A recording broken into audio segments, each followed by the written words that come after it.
Wadhwan Limbdi road Rajubhai Karpada સહિતના આગેવાનોની પોલીસે અટકાયત કરી હતી.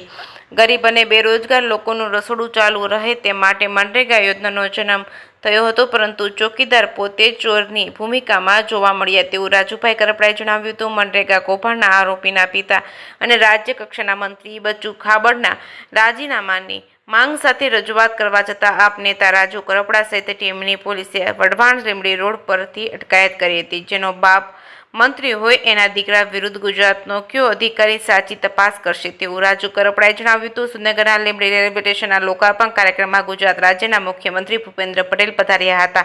ત્યારે મનરેગા કૌભાંડ બાબતે સુરેન્દ્રનગર જિલ્લાના રાજુભાઈ કરપડા સહિતના આપના નેતાઓ રજૂઆત અંગે જતા સમયે પોલીસે તમામ આગેવાનોની અટકાયત કરી હતી. આ કૌભાંડ માત્ર દાહોદ જિલ્લા પૂરતું સમિત નથી, પણ આ કૌભાંડ રાજ્યવ્યાપી છે. બચુ ખાબડનું રાજીનામું લીધા પછી સાચી તપાસ થાય તો હજારો કરોડોનું કૌભાંડ સામે આવે છે. આદિવાસી બેલ્ટના દરેક જિલ્લામાં બચુ ખાબડના દીકરાઓએ પોતાના વહીવટદારો મૂકેલા હતા. રાજુભાઈ કરપડાએ જણાવ્યું હતું કે આજે રાજ્યના હિતમાં શાંતિથી રજૂઆત કરવા જઈ રહેલા આપ નેતાઓ, જેમાં વિક્રમભાઈ દવે, કમલેશભાઈ કોટેચા, દીપકભાઈ તેમજ સતીશભાઈ ગમારા, અભિષેકભાઈ તેમજ દિલીપસિંહ તેમજ પ્રવીણસિંહ, રાજુભાઈ જસાપર, બકુલભાઈ સહિતની અટકાયત કરી લોકશાહીનો અવાજ દબાવવામાં આવ્યો હતો.